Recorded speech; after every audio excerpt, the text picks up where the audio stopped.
ASEAN dan Amerika Syarikat telah melaksanakan pelbagai inisiatif seperti ASEAN United States Energy Cooperation Work Plan 2021-2025 dan ASEAN United States Climate Future Initiative. Yang Berhormat Datuk Seri Setia Dr. Awang Haji Muhammad Amin Liu bin Abdullah, Menteri di Jabatan Perdana Menteri dan Menteri Kewangan dan Ekonomi kedua, mengongsikan perkara itu pada mesyuarat ketua-ketua negara ASEAN bersama dengan peniaga-peniaga Amerika Syarikat di The Wheeler Intercontinental Hotel, Washington DC. Menurut Yang Berhormat, rangka kerja pemulihan komprehensif ASEAN ACRF yang diterima pakai pada tahun 2020 semasa sidang kemuncak ASEAN ke-37 menekankan kepentingan tenaga mampan dan menggalakkan pertumbuhan hijau bagi meningkatkan pertumbuhan ekonomi rantau ini. ASEAN telah memperkenalkan beberapa inisiatif untuk menyelaras pasaran kapital di rantau ini dengan agenda kemampanan seperti ASEAN Green Bond Standards dan ASEAN Sustainability Bond Standards serta memperkenalkan taksonomi ASEAN untuk kewangan mampan. Mesyuarat Menteri-Menteri Kewangan dan Gubernur-Gubernur Bank Pusat ASEAN Plus 3 AFMGM Plus 3 bertukar-tukar pandangan mengenai pendekatan ekonomi global dan serantau ketika ini termasuk respons-respons dasar bagi risiko dan cabaran.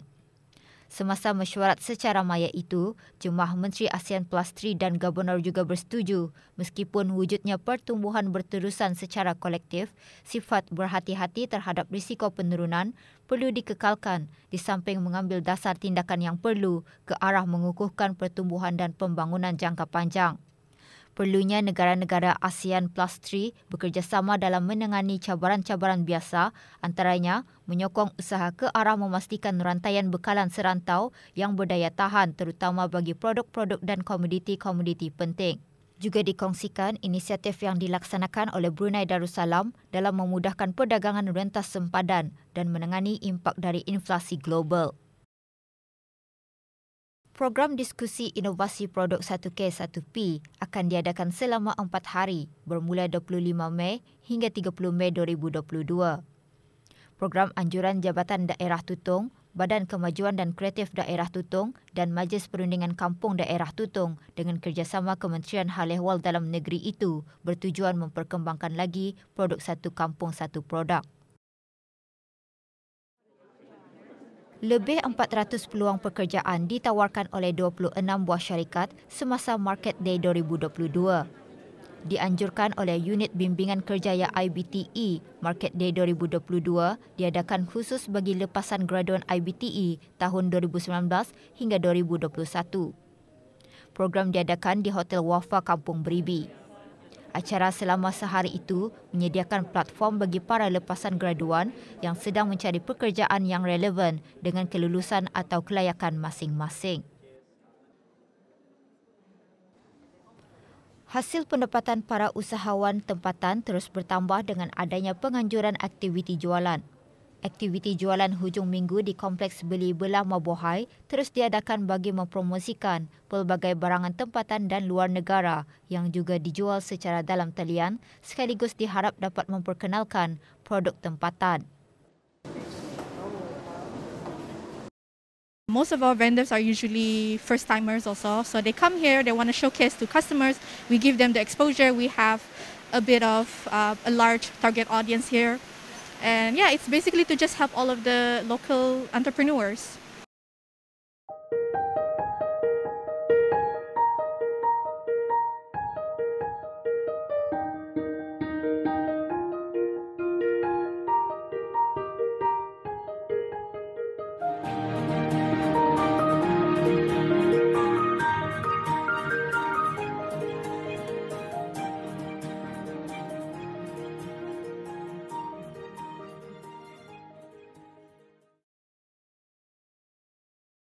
Bermula dengan penanaman secara kecil-kecilan, syarikat YY Farm yang mengusahakan tanaman buah-buahan termasuk durian setakat ini berjaya menghasilkan tanaman berskala besar hanya dalam tempoh 3 tahun.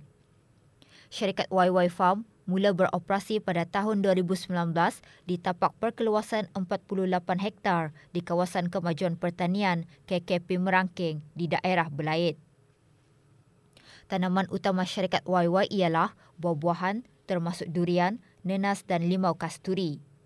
Berita ekonomi minggu ini mengupas lebih lanjut lagi perkembangan syarikat YY yang menggunakan sistem penanaman secara konvensional serta kaedah teres dan teknik pengairan titis dalam penanaman buah-buahan. Dari dulu kami bermula bisnes dari perkebunan dan ingin balik lagi dengan skala yang lebih besar. Sekarang Brunei sangat menyokongkan dalam sektor pertanian dan ada bagi tempat untuk berkebun.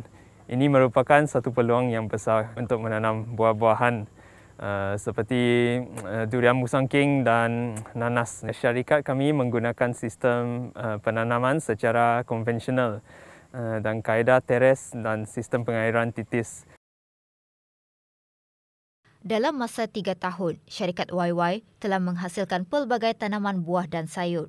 Pada tahun 2020, syarikat mencatatkan penghasilan sayur sebanyak 1,425.5 kilogram dan meningkat sebanyak 1,461.4 kilogram pada tahun 2021.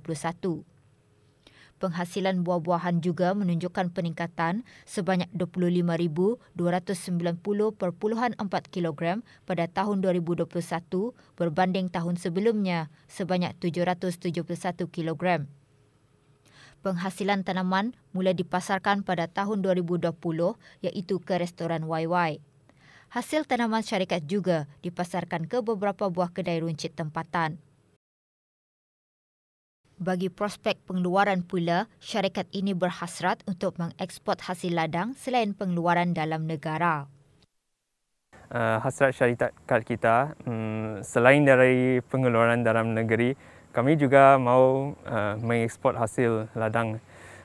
Jangkaan ekspor kami adalah mungkin tahun 5-7 tahun boleh mula ekspor, yang mana pada masa ini, selain itu juga syarikat berhasrat untuk bekerjasama dengan restoran dan industri penyajian makanan dalam menghasilkan produk tanaman khusus untuk syarikat-syarikat tersebut. Ini adalah untuk memastikan penghasilan kewangan yang tetap bagi syarikat.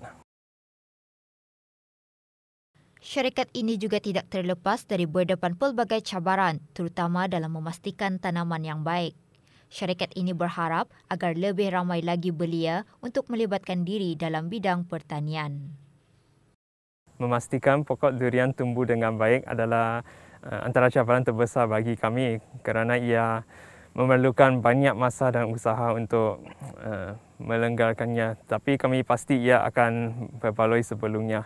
Masih terdapat banyak potensi dalam sektor pertanian kerana kebanyakan hasil pertanian kami berharap dalam masa terdekat ini lebih ramai belia akan melibatkan diri untuk berkebunan. Ini akan memastikan Brunei tidak perlu terlalu bergantung kepada produk import. Terima kasih kepada Kerajaan Kebawah Duli Yang Maha Mulia, khususnya Kementerian Sumber-Sumber Utama dan Pelancongan kerana telah memberikan peluang mengenai pembajaan dan pertanaman.